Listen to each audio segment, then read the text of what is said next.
Assalamualaikum warahmatullahi wabarakatuh. Selamat siang semuanya. Kembali lagi dengan saya Dea Hartanti Hairunisa, CPNS Kementerian Perhubungan tahun 2021. Saat ini saya berkesempatan berbincang-bincang dengan dua orang narasumber yang sangat kompeten di bidangnya. Ada Mas Agung dan Mas Galih. Eh, Tidak berlama-lama, mungkin kita bisa langsung berkenalan dengan Mas Agung terlebih dahulu, kemudian setelah itu dengan Mas Galih. Ya, silahkan Mas Agung. Oke, perkenalkan, nama saya Dwi Agung Priyono. Saya dipanggil Agung.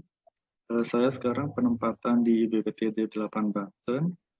Untuk formasinya, saya sekarang menjabat sebagai pengawas prasarana pembangunan RRSDP. Seperti itu. Asalnya dari Surabaya.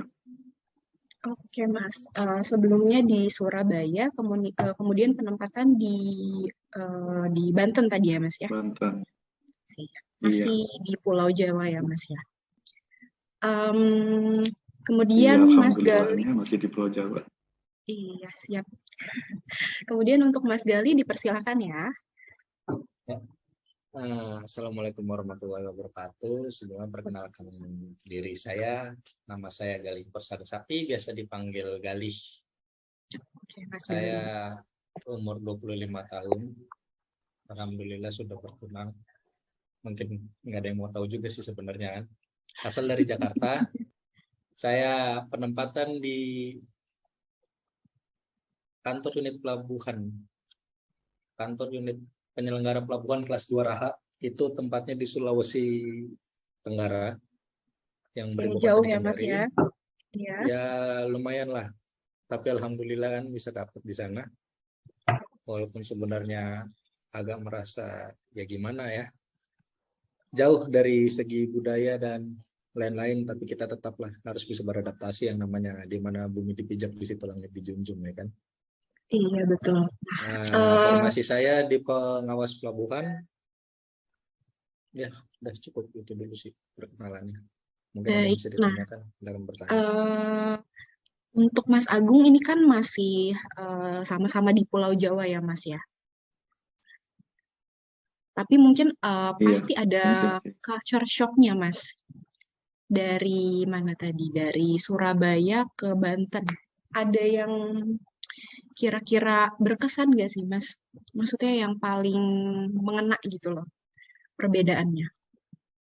kalau perbedaan mungkin dari segi makanan ya, Mbak.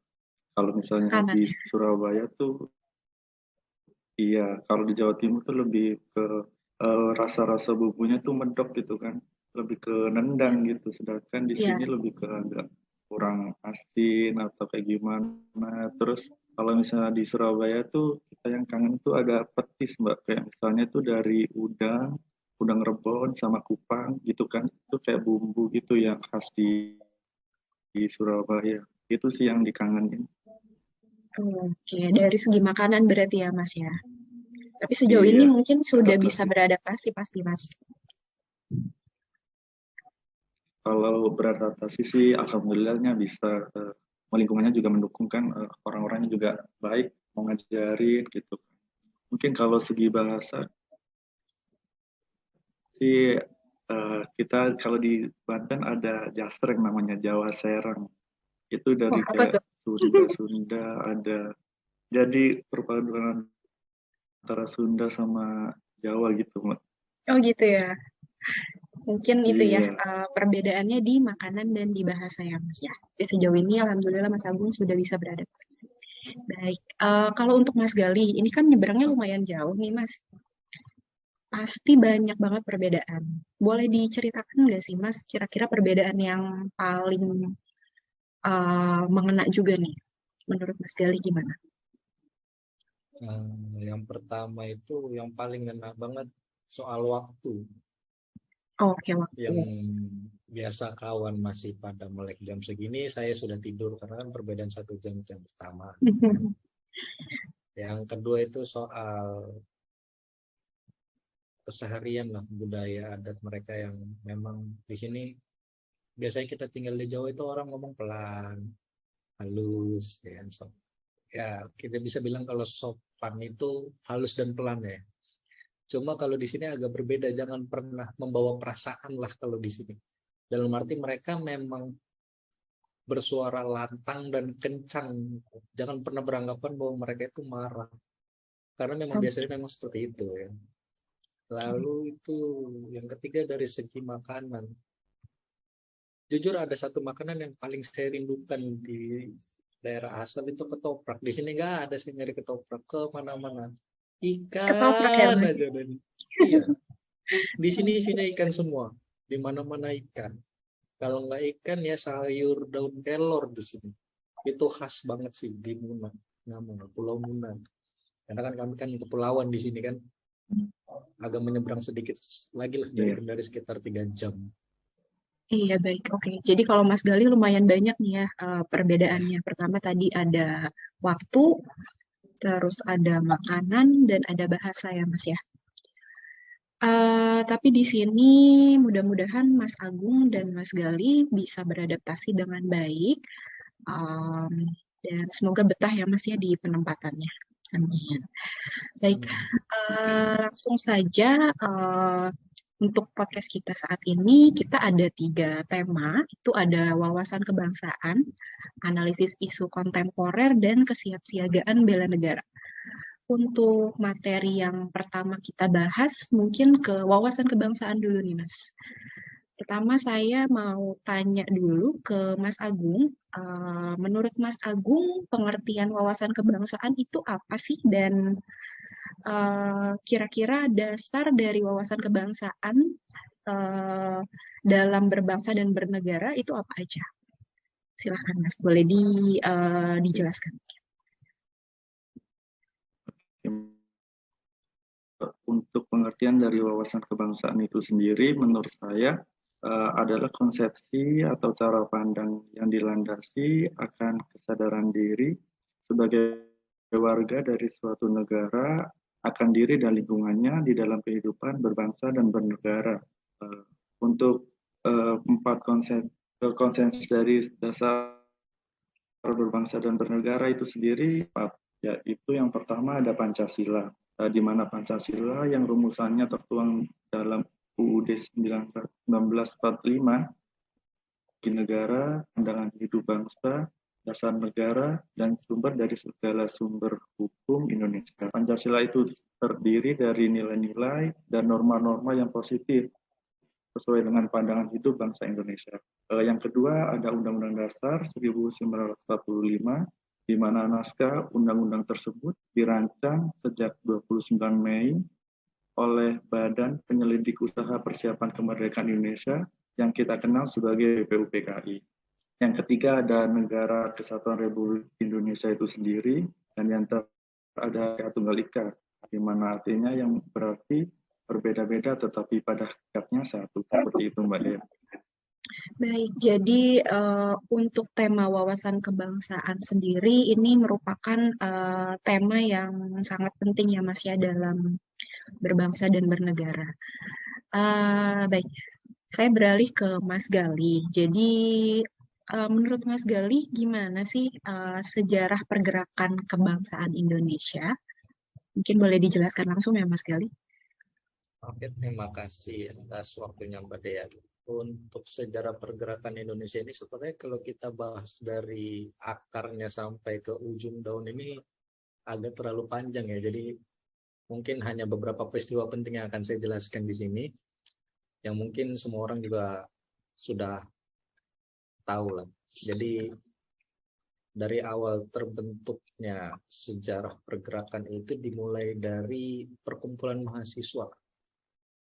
Perkumpulan mahasiswa yang dimana banyak anak muda pada tahun 1908 yang tepatnya itu tanggal 20 Mei, itu para pemuda ini berkumpul di Stovia untuk mendirikan sebuah organisasi yang dimana disitulah awal mula bentuknya pergerakan nasional, yaitu yang biasa kita kenal itu Budi Utomo.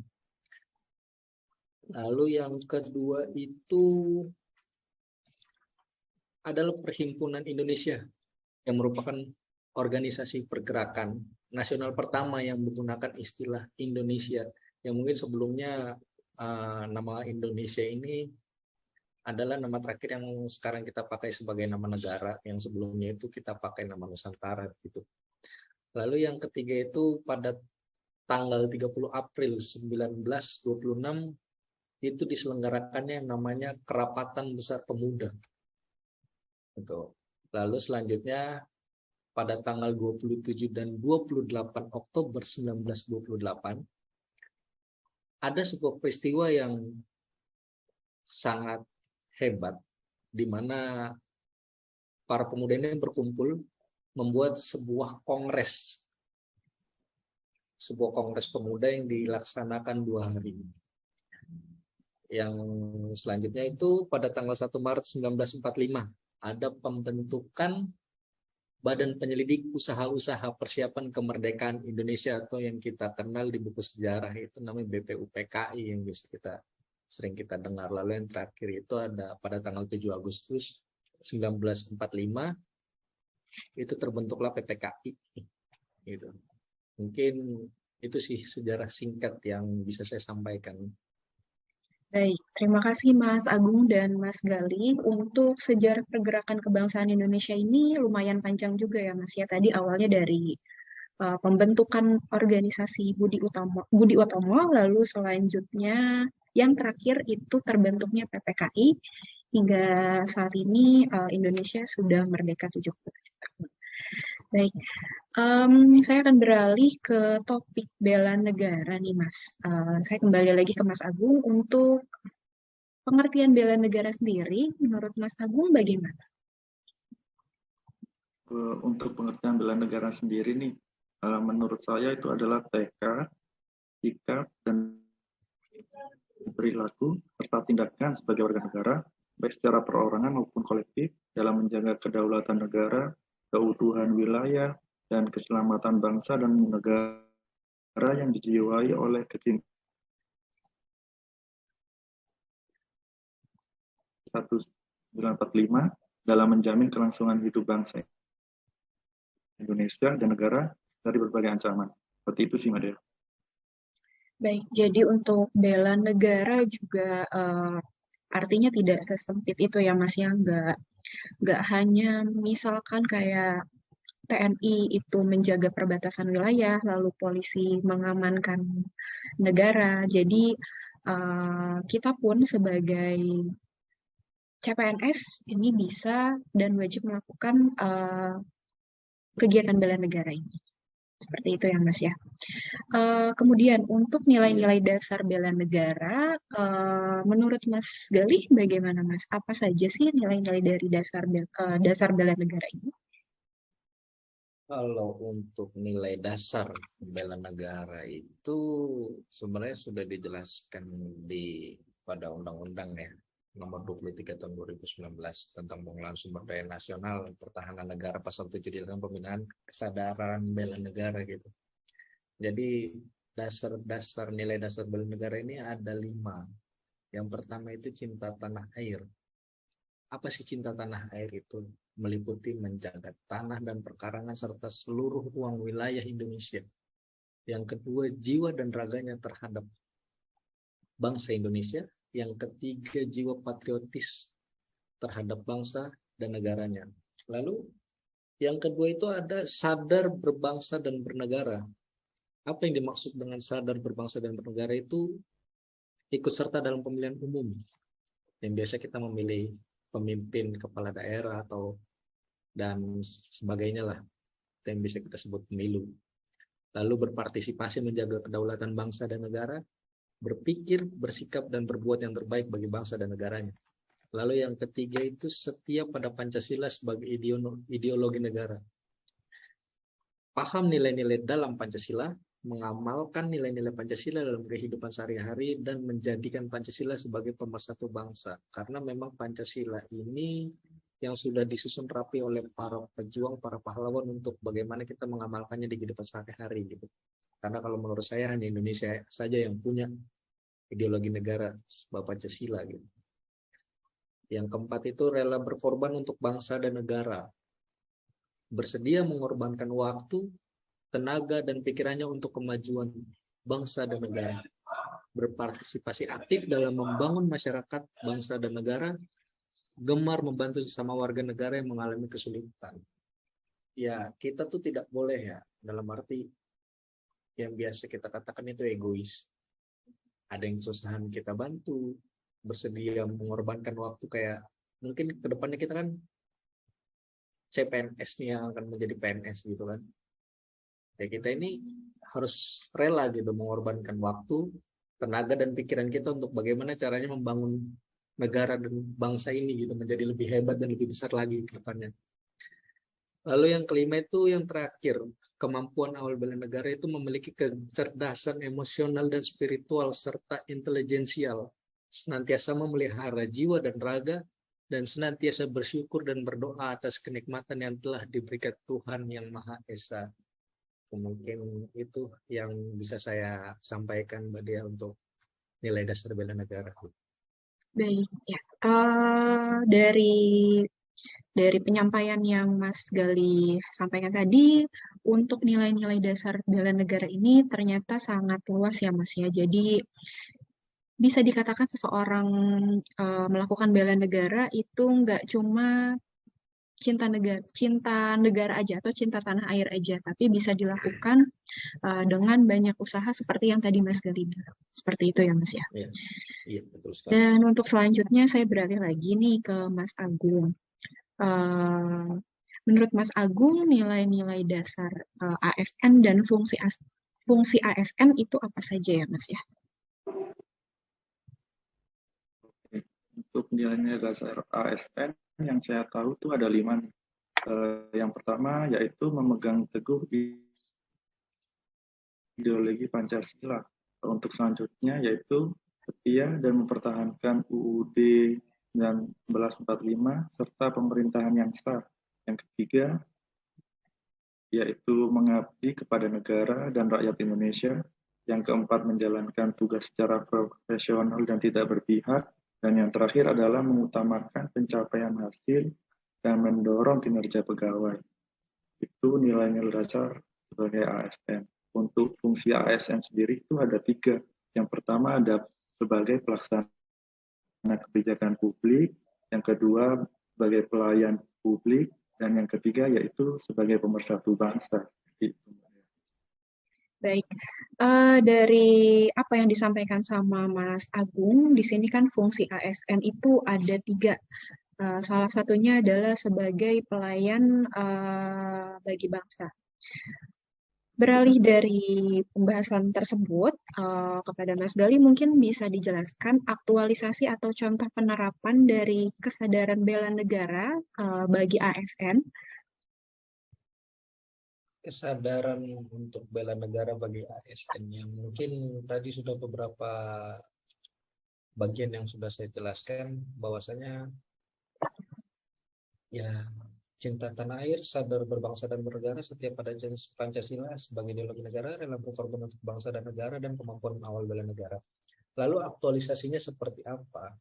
Aktualisasinya seperti saat kita cinta tanah air itu kita menjaga kehormatan bangsa, kita menjaga seluruh ruang wilayah Indonesia di mana tidak ada boleh negara lain atau negara luar yang mengakui atau memasuki tanpa seizin kita. Lalu yang kedua ini sadar berbangsa dan bernegara itu ya, kita sadar bahwa negara ini sudah besar gitu. Jadi buat apa lagi kita tidak mengoptimalisasi lagi gitu, bahwasanya negara ini bisa lebih besar lagi. Lalu setia kepada Pancasila, aktualisasinya yang biasa kita lakukan itu nilai-nilai dalam Pancasila itu kan ada 5 ya. Ketuhanan yang Maha Esa ya, pasti kita beragama lah. Dan itu wajib dikatakan bahwa ketuhanan yang Maha Esa itu yang artinya kita itu wajib beragama. Kemanusiaan yang adil dan beradab, kita harus berlaku adil kepada setiap insan manusia. Lalu yang ketiga itu persatuan Indonesia yang tadi dikatakan oleh Mas Agung untuk mempersatukan negara gitu, bahwa kita ya itu salah satu tugas kita sebagai ASN gitu untuk mempersatukan negara kita gitu. Dan itu disebutkan juga di sila ketiga Pancasila gitu. Lalu rela berkorban yang tadi saya jelaskan bahwasanya kita pasti harus rela berkorban untuk bangsa dan negara. Apa saja yang dikorbankan? Waktu, tenaga, dan pikiran kita. Selama kita menjadi ASN, kita harus selalu rela berkorban. Waktu kita, tenaga kita, pikiran kita. Kita tidak bisa yang namanya berleha-leha. Kita tidak bisa yang namanya tidak mengeluarkan seluruh tenaga kita untuk berbuat sesuatu untuk negara ini. Lalu pikiran-pikiran kita gimana, kita harus membuat semuanya, membuat pikiran-pikiran kita itu menjadi terobosan-terobosan baru bagi negara ini gitu. Lalu memiliki kecerdasan emosional, memelihara jiwa dan raga, di mana kita ini harus tetap sehat emosional dan jiwa gitu. Kita tidak boleh harus seimbang lah antara jiwa dan raga, itu tidak boleh rusak gitu. Dalam arti ya kita harus menjaga kesehatan, kita harus banyak refreshing seperti apa ya, pasti ada lah di sela-sela kegiatan kita, pasti ada refreshing. Mungkin itu sih aktualisasi yang bisa saya jelaskan gitu Mbak Dea.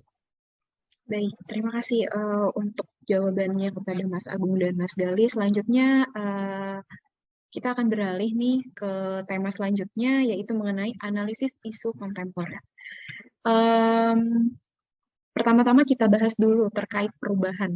Ya, Mas Gali dan Mas Agung, menurut Mas Agung dan Mas Gali, perubahan ini apa sih? Atau konsep perubahan menurut Mas Agung dan Mas Gali itu seperti apa? Mungkin boleh dijelaskan? Boleh Mas Agung dulu, boleh Mas Gali dulu. Oke, untuk konsep perubahan menurut saya yaitu adalah sesuatu yang tidak bisa kita hindari dan menjadi bagian dari perjalanan peradaban manusia. Mulai saat ini kita harus bergegas menentukan bentuk masa depan. Jika tidak, maka orang lain atau bangsa lain yang akan menentukan masa depan bangsa kita. Perubahan yang diharapkan terjadi bukan sesuatu yang berbeda, namun lebih daripada itu, perubahan yang diharapkan terjadi adalah perubahan ke arah yang lebih baik untuk memuliakan manusia. Baik, untuk Mas Gali, mungkin boleh disampaikan bagaimana konsep perubahan menurut Mas Gali? Untuk konsep perubahan itu sendiri mungkin tidak jauh berbeda dengan apa yang tadi Mas Agung sampaikan gitu Mbak Dia. Jadi perubahan itu pasti ada. Lalu kita itu harus siap dengan apapun itu perubahan yang akan terjadi ke depannya, karena semua itu berjalan, waktu berjalan, dunia ini berputar. Jadi kita tidak boleh diam di tempat, perubahan itu pasti ada. Kalau tidak kita yang merubah, lalu siapa lagi gitu. Kita tuh nggak boleh tidak boleh bergantung pada negara lain. Kita harus membuat negara ini ya kita yang punya gitu. Kita yang punya negara ini, kita yang bisa menentukan kemana arah dan tujuan. Layaknya kalau misalnya mungkin saya dari perhubungan laut, layaknya sebuah kapal lah. Kita ini adalah nahkoda kapal yang sedang mengkapteni kapal-kapal tua. Mau dibawa kemana arah kapal ini? Apakah mau bersandar sejenak untuk memberikan yang terbaik, beristirahat, mengumpulkan tenaga, mengumpulkan amunisi, atau terus menerjang badai yang tidak tahu kapan hentinya gitu. Jadi perubahan itu pasti ada. Jadi kita harus terus siap akan perubahan tersebut. Terima kasih Mbak Dia. Baik, terima kasih Mas Agung dan Mas Gali. Jadi bisa saya simpulkan menurut Mas Agung dan Mas Gali, perubahan itu adalah sesuatu yang pasti. Dan pilihan kita adalah harus bisa beradaptasi terhadap perubahan tersebut. Betul ya Mas Gali dan Mas Agung? Ya. Kira-kira apa saja modal yang harus kita persiapkan dalam menghadapi perubahan-perubahan yang terjadi di sekitar kita? Menurut Mas Gali bagaimana?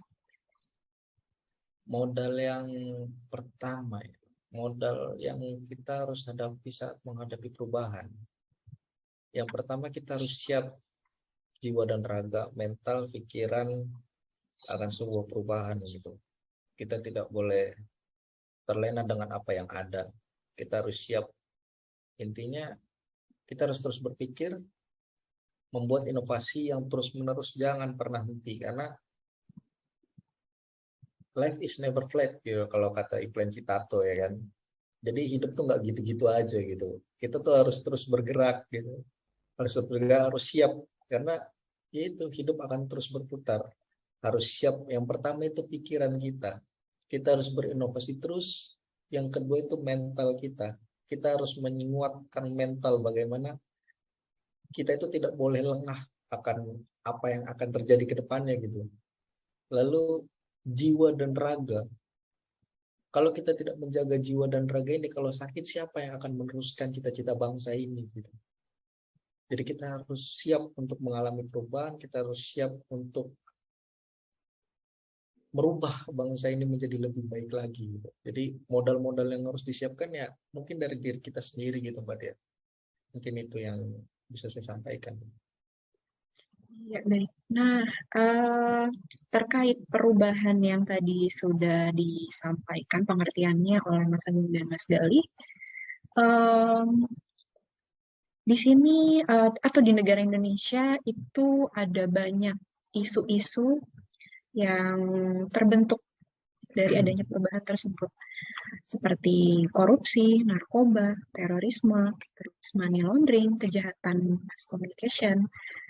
Kira-kira ada gak sih menurut Mas Agung dan Mas Gali salah satu isu strategis ini yang harus diberikan perhatian lebih? Mungkin boleh disampaikan terlebih dulu oleh Mas Agung.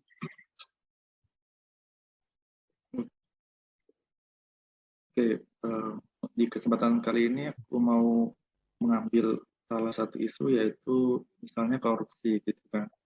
Kita di contoh kehidupan real di kehidupan sehari-hari, baru-baru ini kita tahu ada kasus korupsi minyak goreng yang dilakukan oleh mantan Direktur Jenderal Perdagangan Luar Negeri Kementerian Perdagangan Republik Indonesia, yaitu Bapak Indra Sari Wisnuwardana, di mana dia didakwa melakukan korupsi hingga membuat negara merugi sekitar 18 triliun.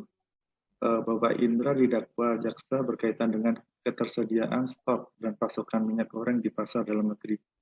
Yang kita tahu juga itu yang membuat harga minyak goreng dalam negeri tinggi sehingga sampai hingga lebih dari 2 kali lipat dari harga awal, seperti itu kan. Baik. Oke, mungkin bisa langsung beralih ke Mas Gali terkait pandangannya Mas Gali nih terhadap isu strategis kontemporer yang ada di negara Indonesia. Silakan Mas Gali.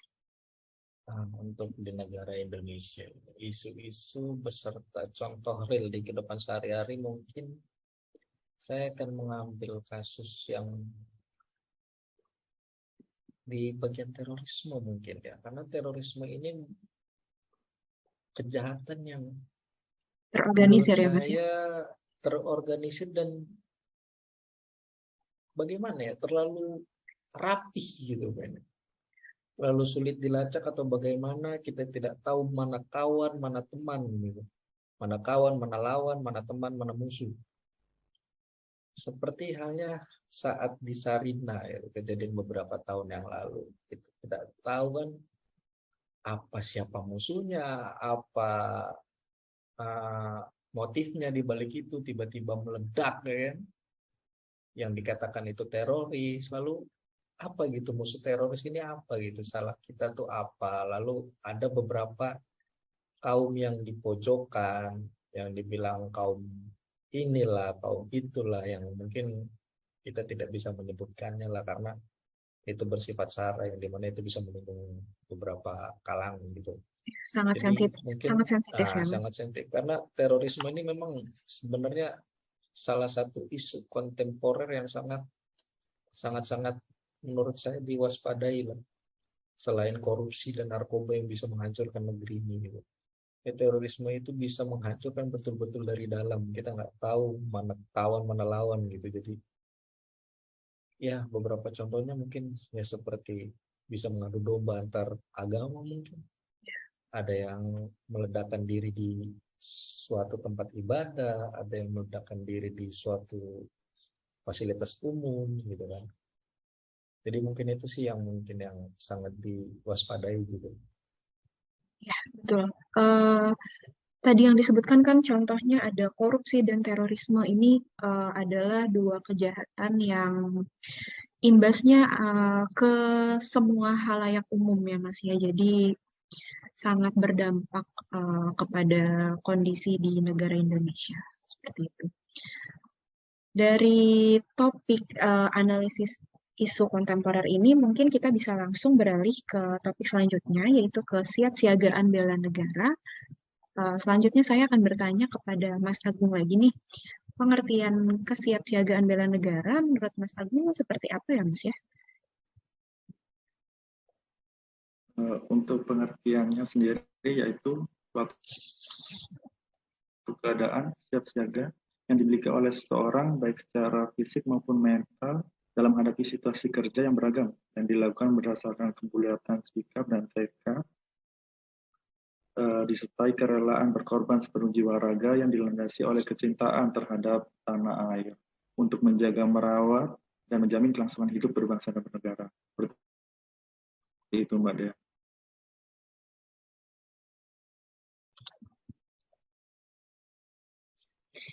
Ya, untuk pembahasan selanjutnya saya beralih ke Mas Gali. Kira-kira apa saja sih kemampuan awal bela negara yang harus dimiliki oleh setiap warga negara Indonesia termasuk CASN? Boleh dijelaskan mungkin langsung Mas Gali? Untuk kemampuan awal bela negara bagi CASN itu ada beberapa hal. Yang pertama itu kesiapsiagaan jasmani serta kesehatan jasmaninya, lalu kesiapsiagaan mental serta kesehatan mentalnya, lalu kearifan lokal. Jadi kalau kesiapsiagaan jasmani itu adalah kegiatan atau kesanggupan seseorang untuk melaksanakan tugas atau kegiatan fisik secara lebih baik dan efisien. Kesehatan jasmani itu kemampuan tubuh untuk menyesuaikan fungsi alat-alat tubuhnya dalam batas fisiologi terhadap keadaan lingkungan dan kerja fisik yang cukup efisien tanpa lelah secara berlebihan. Lalu untuk kesiapsiagaan mental itu adalah dengan cara orang memahami kondisi mental, perkembangan mental, dan proses menyesuaikan diri terhadap berbagai tuntutan sesuai dengan perkembangan mental, jiwa, atau kedewasaannya. Kesehatan mental itu adalah sistem kendali diri yang bagus sebagai wujud dari kinerja sistem limbik atau cenderung ke emosi, dan sistem korteks prefrontalis atau cenderung rasional yang tepat. Lalu yang terakhir itu ada kearifan lokal. Kearifan lokal itu adalah hasil pemikiran dan perbuatan yang diperoleh manusia di tempat ia hidup dengan lingkungan alam sekitarnya untuk memperoleh kebaikan. Yang dimana kalau biasa kita sebut itu dimana dipijak di situ langit dijunjung. Sekian Mbak Dea.